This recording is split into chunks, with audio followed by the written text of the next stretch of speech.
Chers amis internautes, bienvenue sur Def News. Vous suivez l'émission Vocation.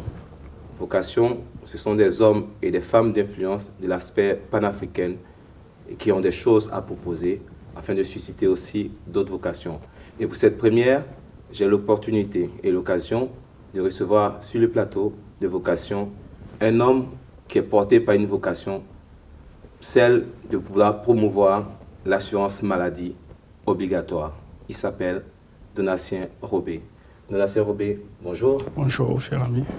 Alors, la promotion de l'assurance maladie obligatoire, est-ce que tu peux parler un peu de toi? Disons que moi, je suis président d'une association qui est de droit français, Orphelins Secours, mais qui est aussi représentée en Côte d'Ivoire. Et cette association milite en fait pour une meilleure politique de protection sociale de façon générale en Afrique, mais de façon spécifique en Côte d'Ivoire. Donc voilà, je suis diplômé en innovation sociale au Conservatoire national des arts et métiers au CNAM. Vous savez que les innovations sociales, ce qu'on appelle aujourd'hui l'économie sociale et solidaire, l'économie plurielle, qui est la mère même de toutes les politiques de protection sociale que nous connaissons aujourd'hui. Donc c'est ma vocation. Je me suis dit que je pouvais être utile en militant pour l'assurance maladie en Côte d'Ivoire. Et c'est ce que je fais à travers mes interventions dans la presse. D'accord. On sait qu'en France ici, il y a la couverture maladie universelle. En Côte d'Ivoire, très récemment, justement, ce même procédé-là a commencé à être mis en place. Est-ce que tu as quelque chose à dire en ce qui concerne la mise en place de cette couverture maladie universelle telle qu'elle se pratique actuellement en Côte d'Ivoire? Oui, déjà, il faut dire que c'est une bonne chose qu'on parle de couverture maladie universelle. Déjà, il y a 10 ans, on parlait de l'AMU, l'assurance maladie universelle. Aujourd'hui, il est question de la couverture maladie universelle. Ce sont les mêmes objectifs. Évidemment, personnellement, je reste sur ma faim parce que techniquement, je ne pense pas que ce projet qui est mis en œuvre, d'ailleurs je le dis dans la presse ivoirienne, ce projet qui est en cours de mise en œuvre n'est pas comme nous le souhaitons parce que son utilité sociale ne sera pas prouvée.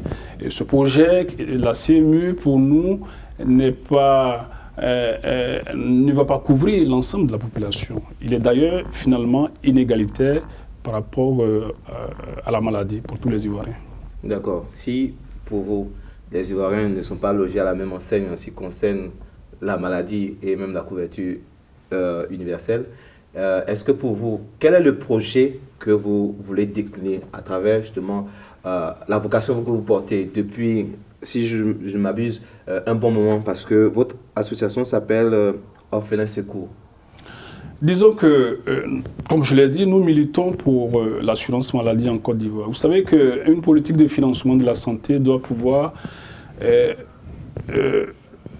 avoir 3 objectifs essentiels, 2 ou 3 objectifs essentiels. D'abord, l'accès pour tous aux soins.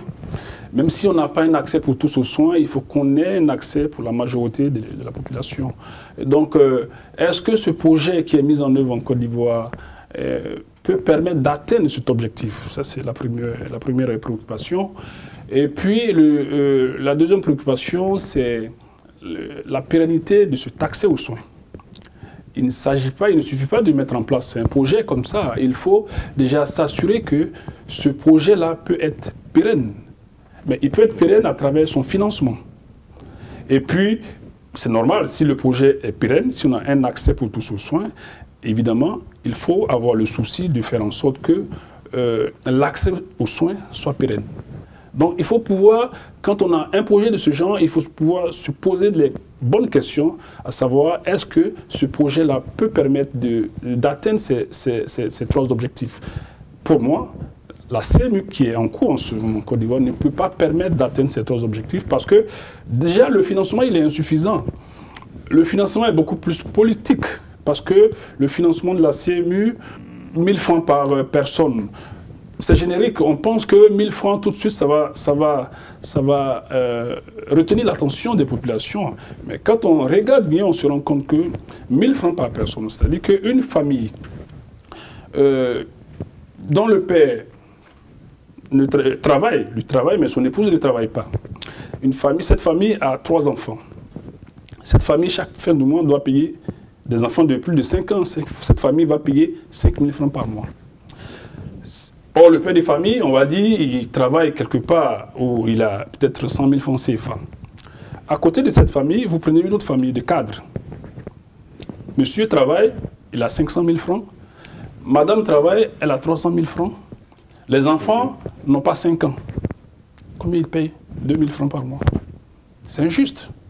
C'est injuste. Donc, pour moi, il faut que le financement soit égalitaire, il faut qu'il soit équitable. Il faut qu'il soit équitable. Dès lors qu'on arrive à avoir un financement équitable, il faut creuser pour savoir si réellement ce financement-là peut soutenir financièrement l'assurance maladie. Il ne faut pas oublier que l'assurance maladie, aujourd'hui, avec tout ce qui est comme facteur qui amène les dépenses de santé à augmenter, quand vous mettez en place une assurance maladie, les besoins, parce que les populations ont des besoins qui sont très importants. On a vu avec la gratuité des soins. Par jour, les gens allaient, ils ont prévu que le budget qu'ils ont mis en place allait marcher, mais ça n'a pas marché parce que les besoins, la demande de soins, elle est importante. Du coup, s'il y a une assurance maladie, il va se passer ce qu'on appelle le risque moral en économie. C'est-à-dire que les populations, sachant qu'elles ont un accès, on va dire, presque gratuit aux soins, elles vont faire ce qu'on appelle la surconsommation des soins et ça ne va pas suffire. Donc, il faut avoir un financement qui puisse permettre à l'assurance maladie d'être pérenne. Et nous avions proposé, à côté des cotisations, parce que les cotisations, on va dire, sociales, c'est un système classique. Hein, c'est-à-dire que depuis 1883, où on a mis en place l'assurance maladie en Allemagne, c'est le travail qui finance l'assurance maladie. Mais aujourd'hui, on voit que le travail, avec le taux de chômage qui augmente, que ce soit en France ou partout dans le monde, le travail ne peut plus suffire à financer l'assurance maladie. Donc, on va vers un financement, on va dire, pluriel, mixte, à travers un financement par l'impôt. Donc, nous avions proposé qu'il y ait une taxe santé et on allait cibler des produits spécifiques. Les transferts d'argent, les boissons alcoolisées, le tabac. À hauteur de combien? Non, ça, je ne peux pas le dire parce qu'il faut des calculs économiques pour fixer les taux. Mais déjà, si le principe est acquis, c'est important. Et donc, il faut un financement additionnel pour que l'assurance maladie puisse avoir les moyens nécessaires de vivre longtemps. Mais avec un taux de chômage assez élevé en ce qui concerne la Côte d'Ivoire, comment cela va être financé? Est-ce que vous, qui militez aussi pour l'accès gratuit aux soins, par quelle magie? Est-ce que vous avez envie, par exemple, d'être un philanthrope pour donner gratuitement l'accès aux soins à tous les Ivoiriens, sans exclusive? Est-ce que ce n'est pas un peu de l'utopie? Déjà, je vais rectifier. Moi, je ne milite pas pour la gratuité des soins. Je milite pour un accès aux soins. C'est différent. C'est-à-dire que la gratuité des soins, il n'y a même pas de gratuité des soins parce qu'il y a quelqu'un qui paye toujours. Et qui paye dans ce cas? Ben, si, par exemple, on vous dit, vous avez la gratuité des soins, parce que vous avez les moyens, moi, je n'ai pas la gratuité des soins. Enfin, moi aussi, j'ai la gratuité des soins, je n'ai pas les moyens, mais nous deux, nous ne payons pas. Il faut bien que quelqu'un paye. Soit c'est la communauté, les bailleurs de fonds qui payent, soit c'est d'autres personnes, par le biais des taxes, qui payent. Mais toujours est-il que si personne ne paye, sachant que les médicaments, il faut les acheter, il faut rémunérer les médecins, qui va payer? Donc, pour moi, la gratuité des soins en elle-même, elle n'existe pas. D'ailleurs, quand en Côte d'Ivoire, on a instauré la gratuité totale des soins, moi, mon association a fait une déclaration pour dire que ce n'était pas soutenable financièrement. Parce que la mesure est politique. Il y a une gratuité des soins, mais qui finance? Par ailleurs, on a compté en fait sur les bailleurs de fonds qui avaient, depuis, dans le cadre des OMD, des objectifs du millénaire pour le développement, les bailleurs de fonds avaient promis des subventions à tout pays qui offrirait l'accès aux soins, la gratuité des soins à leur population. Et pas mal de pays se sont mis sur le coup parce que à la recherche de financement. Mais il s'est trouvé que à partir de 2012, là, il y a eu ce qu'on appelle, quand M. Ouattara est arrivé au pouvoir, il y a eu la crise financière qui a fait que les bailleurs de fonds eux-mêmes ont commencé à compter leurs sous, donc il n'y avait plus d'argent. Donc, évidemment, la gratuité des soins ne pouvait pas marcher. M. Ouattara lui-même l'a dit à la télévision que c'est un échec. Alors, on a basculé vers la gratuité, j'allais dire ciblée. qui a connu les mêmes difficultés. Parce que le financement est inexistant. Voyez-vous. Donc, pour moi, la gratuité en elle-même ne peut pas exister. Il faut un système, j'allais dire, qui permet à tout le monde de participer un tout petit peu. Voyez-vous, la taxe santé, les gens n'ont pas les moyens, mais quand même, ils ont les moyens d'aller dans des maquis pour consommer de l'alcool. D'accord, donc vous préférez qu'on puisse taxer justement à tout ce qui est débit de boissons. Les Ivoiriens sont friands de tout ce qui est boissons ou cigarettes. Donc, pour aller dans un maquis, s'il est prêt, par exemple, à mettre 500 francs ou 1000 francs dans une bière, vous prévoyez, par exemple, prendre combien sur les 1000 francs? Bon, comme je vous ai dit, je ne peux pas dire des choses, il faut des calculs économiques. Ça, on ne peut pas fixer des choses comme ça. Il faut des études économiques qui vont permettre de savoir combien on fait. Mais je prends un exemple tout bête, c'est-à-dire que lorsque vous avez une bière qui coûte, on va dire 500 francs CFA, si on rajoute ne serait-ce que 10 francs sur chaque bière, oui. Ça c'est la bière. Mais évidemment, vous voyez, quand on était très jeune, la bière coûtait 225 francs, 250 francs CFA. Aujourd'hui, le prix a monté, mais les habitudes de consommation n'ont pas changé. Il y a de l'argent. Et là, l'OMS a fait des calculs, a fait des études pour dire que si on taxe, on va dire le tabac, la cigarette, la boisson, les boissons alcoolisées, les transferts d'argent. Mais ceux qui consomment, qui n'ont pas les moyens, qui consomment tout ça, ils vont contribuer de façon indirecte au financement de la santé parce que quelqu'un qui fume, il est tout le temps malade. Donc voilà, pour nous, il faut une taxe santé sur des produits. Évidemment, ce ne sont pas des produits de grande consommation qu'on va taxer, mais il y a des produits, les billets d'avion par exemple, ce n'est pas celui qui a les moyens, qui n'a pas les moyens qui voyage tout le temps. Le jeune qui va dans un bar qui dépense 100 000 francs CFA, il me semble que ce n'est pas quelqu'un qui est financièrement diminué qui le fait. C'est ceux qui ont les moyens qui le font. Mais il faut que par leur comportement, ils arrivent à financer l'assurance. D'autant plus que le financement par les cotisations a des limites. Parce que nous avons une économie informelle en Côte d'Ivoire. À 80, 70, 80%, je dirais 90%, l'économie informelle. Dès lors que l'économie est informelle, les prélèvements à la source sont difficiles. Mais pour des gens, permettez-moi de vous couper, pour des gens qui sont happés par la quotidienneté, quelqu'un qui n'arrive même pas à manger à sa faim durant toute une journée, comment est-ce que cette personne-là va être intéressée par une assurance maladie et autres? Ben, disons, il faut déjà faire de la pédagogie. Il faut expliquer à cette personne ce que c'est qu'une assurance maladie.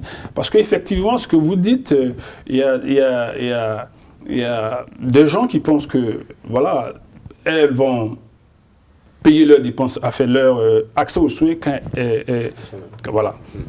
Ça, c'est vrai, mais il faut de la pédagogie. Il faut expliquer à la population le bien fondé d'une assurance maladie. Est-ce que vous pouvez nous expliquer sur le bien fondé? Mais une assurance maladie, déjà, permet d'éviter ce qu'on appelle le paiement direct. C'est-à-dire que quand vous êtes malade, c'est en ce moment que vous avez de l'argent, vous payez le médecin et il vous donne les soins. Vous allez à la pharmacie, vous payez, on vous donne les médicaments. L'assurance maladie va vous permettre de payer un tout petit peu dans une caisse, que ce soit une caisse nationale ou une mutuelle de santé, vous payez un tout petit peu et quand vous êtes malade, cette caisse-là prend en charge complètement ou de moitié, ou en tout cas prend pas en charge une partie de vos dépenses de santé. Mais ça vous évite en fait, parce que souvent on peut tomber malade et on n'a pas les moyens. Ça vous évite d'être en face de ce genre de situation. D'accord. Tel que vous voyez votre assurance maladie obligatoire, est-ce que vous pouvez décliner justement ce choix ou bien ce concept-là par rapport justement à ce qui existe, le vôtre, comment il se présente? Bon, en fait, ce n'est pas que j'ai un système figé, hein, non, il faut qu'on se comprenne bien. Moi, je milite pour une assurance maladie obligatoire, en opposition à une assurance maladie volontaire. L'assurance maladie volontaire, c'est quoi? C'est-à-dire que c'est le système des mutuelles ou les assurances privées. Bon, quand vous avez le souci de votre santé ou de la santé de votre famille, de vos enfants, vous allez souscrire une assurance maladie dans une mutuelle, dans une assurance privée. Ça, c'est vous qui voulez, c'est du volontariat, c'est vous qui voulez le faire. Vous avez la volonté de le faire parce que vous êtes soucieux de la santé. Il n'y a pas d'obligation. À l'opposé, l'assurance maladie obligatoire pour laquelle nous militons, c'est que c'est un système qui contraint tout le monde d'être dans un système à travers soit des prélèvements obligatoires ou à travers la taxe. Dans tous les pays au monde, vous allez, que ce soit l'Allemagne, que ce soit la France, que ce soit la Suisse même, qui a un système très coûteux, l'assurance maladie obligatoire, parce que c'est le système qui marche. Il faut le faire. Le système volontaire, on l'a fait en Afrique. On l'a fait en Côte d'Ivoire. Ça n'a pas marché à travers les mutuelles. Après ce qu'on appelle aujourd'hui l'initiative du Bamako, on a mis en place ce qu'on appelle le recouvrement des coûts, qui consistait finalement à mettre un terme à la gratuité des soins qui existait et à permettre à la population elle-même de se prendre en charge. Et donc, on a permis aux gens, celui qui a les moyens, il se débrouille. Soit il souscrit une assurance maladie, une mutuelle, ou alors il paye directement. Mais ça n'a pas marché parce que les gens pèsent de l'argent. Comme ils n'ont pas d'assurance maladie, quel est le réflexe? L'automédication. À Gamay, vous allez voir, il y a ce qu'on appelle la pharmacie du Roxy. La pharmacie par terre. Par terre. Les gens, ils vont, ils prennent les médicaments parce qu'ils n'ont pas les moyens. Ils vont faire donc de l'automédication, ils vont vers l'indigénat. Ça va guérir, mais ça va provoquer d'autres problèmes. Aujourd'hui, en Côte d'Ivoire, il y a des problèmes d'insuffisance rénale. Ils prennent des médicaments qui agissent négativement sur les reins. C'est tout ça qu'il faut arrêter. Donc, il faut mettre en place un système obligatoire qui va contraindre tout le monde. Maintenant, la formule, il faut réfléchir pour trouver la formule. Comment contraindre la population à être dans un système obligatoire? C'est vrai, c'est un souci dans un pays où l'économie informelle est importante, mais c'est possible avec la réflexion. Et nous avions conçu un système qu'on a appelé le forfait sanitaire. Moi-même, j'ai été en Côte d'Ivoire, je l'ai proposé à M. Bamba Karim, qui est le DG de la CNAM aujourd'hui, qui est finalement devenu un ami.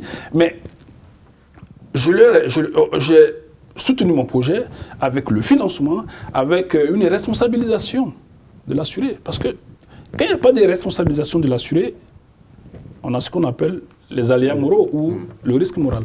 D'accord. Les aléas moraux, le risque moral, est-ce que cette assurance maladie obligatoire sera déclinée en ce qui concerne les étudiants, les chômeurs, et même encore pour des populations aussi vulnérables comme les paysans? Est-ce que vous, dans la conception de l'assurance maladie obligatoire telle que vous voulez la diffuser, en eu égard à ce qui se passe sur le terrain là-bas, si on vous donne l'opportunité de pouvoir agir concrètement sur le terrain, est-ce que ces différentes populations-là que je viens de citer, comment est-ce qu'elles pourraient bénéficier de cette assurance maladie? Oui, bien sûr. D'abord, nous militons pour une couverture pour tous. Donc, l'assurance maladie, tout le monde sera dans le système. C'est un système qui sera inclusif, qui ne va exclure personne. Maintenant, il faut trouver les mécanismes de financement, les mécanismes de contribution pour chaque frange de la population. Vous parlez des étudiants, il y a des personnes qui ne travaillent pas. Moi, je pense que, d'abord, ma conception de la pauvreté, elle est un peu... Parce que nous avons en Afrique, nous copions un peu les Occidentaux, c'est-à-dire que quand on a une certaine somme des revenus, il y a des seuils de rentabilité. Voilà. Donc on se dit que celui qui vit avec moins d'$1, il est pauvre. Celui qui vit avec plus d'$1, il est riche. Mais ça, c'est des formats qui ne marchent pas. Parce que ça veut dire quoi? Si $1 à 500 francs CFA, celui qui a 510 francs, il n'est pas pauvre. Je me dis qu'il y a des choses qu'il faut remettre en cause. Pour moi, celui qui est en bonne santé, celui qui est même s'il ne travaille pas, mais qui a la santé, est riche de sa santé. Donc pour moi, déjà, ce dernier ne doit pas avoir la gratuité des soins. Il faut lui permettre parce qu'il s'arrange pour se vêtir, il s'arrange pour manger. Il faut éviter d'avoir une vision angélique. Parce qu'on ne va pas s'en sortir. Ah, telle personne a des problèmes, qu'est-ce qu'elle fait? Elle n'a pas à manger. Non, il faut être assez rigoureux pour dire que chacun doit faire en sorte pour payer soit sa cotisation, mais s'il ne peut pas cotiser directement, il va cotiser par la taxe santé. Justement, c'est pourquoi nous parlons de taxe santé, parce que c'est un financement additionnel. Celui qui va mentir en griffe sur ses revenus, mais on va le rattraper sur sa consommation. Notamment ceux qui sont dans le secteur informel, parce que ceux qui sont dans le secteur informel, on va leur demander combien ils gagnent par rapport à leurs revenus. On va leur dire, bon, si vous gagnez à l'année telle somme, vous allez cotiser telle somme. Évidemment, ça sera biaisé parce qu'ils vont mentir pour ne pas beaucoup dépenser, beaucoup cotiser. Mais on va les avoir sur leur consommation personnelle. Par la taxe santé, parce que, évidemment, vous allez consommer en fonction de vos vrais revenus. Bon, je prends un exemple tout simple, puisque, allons au concret. Quelqu'un, par exemple, qui est un apprenti de Baka, comment est-ce que vous allez savoir, par exemple, son mode de consommation d'un certain nombre de produits? Oui, ça, on part sur la base qu'il n'y a rien de concret, c'est-à-dire qu'il y a toujours une marge d'erreur. Voilà. Celui qui est apprenti de Baka, il consomme soit du café, il consomme soit de la cigarette, ou il consomme de l'alcool. Au moins, on peut l'avoir sur ces 3 points. Il y en a plusieurs autres points. C'est-à-dire qu'on se dit que, bon, ce dernier-là, il ne vit pas de l'air, il se nourrit quand même. Bien entendu. Voilà, il s'habille. Si on taxe par exemple des exportations sur les vêtements, peut-être que ce dernier s'habille très cher, on va l'avoir. On va l'avoir sur la cigarette, on va l'avoir sur le petit café qu'il prend pour être en éveil, pour faire son travail. Mais il y a plusieurs mécanismes en fait. Et ça, je le répète encore, il faut faire des calculs économiques il faut aussi des études pour savoir les habitudes de consommation des gens. C'est tout un vaste chantier, M. Robé. Oui, c'est vaste, mais il y a des pays qui l'ont fait. D'accord. Mais vous, en tant que spécialiste justement de tout ce qui est assurance maladie, je crois savoir que vous avez même produit un ouvrage qui s'appelle « Financement de la santé en Afrique, le choix de l'assurance maladie obligatoire », où vous développez pratiquement toute la théorie concernant votre choix de l'assurance maladie obligatoire. Est-ce que c'est réalisable et c'est faisable ici et maintenant? Oui, bien sûr, c'est faisable, sinon nous ne serons pas en train de faire la promotion de ce projet. Vous avez l'occasion. Il faut savoir que moi, je ne suis pas afro-pessimiste. C'est possible l'assurance maladie parce que l'Afrique regorge de richesses pour faire l'assurance maladie. Voyez-vous, prenez le téléphone mobile, le téléphone portable en Côte d'Ivoire. Vous savez combien? Il y a pratiquement 4 Ivoiriens sur 5 qui ont un téléphone mobile. Ça veut dire quoi? Ils rechargent. Ils appellent. Si on taxe ne serait-ce que 0,01 franc sur la minute, ça va permettre à l'assurance maladie de vivre.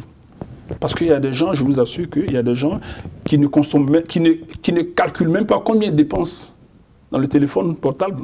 En Côte d'Ivoire, par exemple, il y a des gens qui ont 200 000 francs CFA de communication. Parce qu'ils ont les moyens. Pendant que le pauvre, qui est quelque part à Bobo, ou je ne sais pas moi, qui a juste 1000 francs pour 2 semaines, mais il y a quelqu'un à côté qui dépense 300 000 francs par mois, rien que pour communiquer. Peut-être le salaire de quelqu'un d'autre. Donc, il faut réfléchir à tout cela et mettre en place un système qui permette à l'assurance maladie d'être pérenne. En tout cas, moi, j'y crois. C'est pourquoi je milite depuis 2009 pour ce projet. Et je me dis que un jour, la volonté politique viendra et que ceux qui nous gouvernent feront en sorte que les populations puissent avoir accès au système. Je vous dis que on parle de développement, mais si le développement ne repose pas sur un capital humain important, efficace, à l'œuvre, au travail, mais on ne pourra rien faire. La France a instauré l'assurance maladie, la sécurité sociale en 1945, mais de 1945 à 1975, on a connu ce qu'on appelle les 30 glorieuses, parce qu'il y avait un capital humain qui pouvait soutenir le développement. On l'a connu en Allemagne, l'assurance maladie, parce que c'est parti de là-bas. En 1883, quand le chancelier Bismarck a instauré l'assurance maladie pour tous, l'Allemagne a connu la prospérité. Mais c'est cela qu'il faut faire. Si on n'a pas des gens bien, en bonne santé, pour travailler, on ne pourra pas atteindre le développement. Chers amis internautes de Def News, j'ai eu le plaisir de vous présenter dans le cadre de l'émission Vocation, M. Donatien Robé. À très bientôt sur votre chaîne, la chaîne qui ose. Au revoir.